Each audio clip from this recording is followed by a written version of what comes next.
ভাইয়া আমাকে 10 টাকা দিয়ে একটা লিচু দেন। আচ্ছা ঠিক আছে, তোমাকে একটা আমি লিচু দিয়ে দিচ্ছি। এই নাও তোমার 10 টাকার লিচু নিয়ে নাও। আর এই লিচিটা তো অনেক মজা, সবাই যে আমার দিকে তাকিয়ে আছে। আরে বিউটি, আমাদেরকে একটু লিচু খাওয়াবা?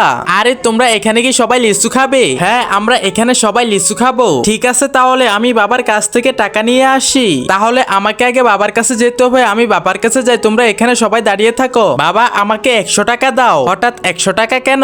বাবা আমার বন্ধুদেরকে লিচু খাওয়াতে হবে। ঠিক আছে, আমি 100 টাকা দিচ্ছি তোমাকে। এই নাও 100 টাকা দিয়ে দিলাম তোমাকে। আই লাভ ইউ বাবা। ভাইয়া আমাকে লিচু দাও। আচ্ছা তুমি এখানে দাঁড়াও, আমি তোমাকে একটা লিচু এনে দিচ্ছি। ভাইয়া আমাকে একটা লিচু না, আমাকে 10টা লিচু দিতে হবে। ঠিক আছে, আমি 10টা লিচু এনে দিচ্ছি। এই নাও তোমার 10টা লিচু দিয়ে দিচ্ছি। এখন আমাকে 100 টাকা দাও। আরে আমার 100 টাকা কোথায় গেল? আমি তো 100 টাকা নিয়ে এসেছি। আমি তো বাবার কাছ থেকে 100 টাকা এনেছি, এখন 100 টাকা কোথায় হারিয়ে গেল? আরে তুমি গাবড়িও না, কি হয়েছে? আমি আমার বাবার থেকে 100 টাকা এনেছিলাম, এখন কোথায় যেন হারিয়ে গেছে। কিন্তু আমাদের বন্ধুদেরকে বলেছি সবাইকে আজকে লিচু খাওয়াবো, এখন ওরা আমার জন্য অপেক্ষা করছে। এখন আমি লিচু কিভাবে খাওয়াবো তাকে? এখন আমার বন্ধুরা জানলে ভীষণ মন খারাপ করবে। এখন কি করি আমি? তার আগে তোমরা যদি এই ছবিটাকে ভালোবাসো তাহলে লাইক সাবস্ক্রাইব করে দিও। আরে বিউটি তুমি কেঁদো না, একটা কাজ করো, তুমি এই লিচুগুলো আমার পক্ষ থেকে নিয়ে যাও।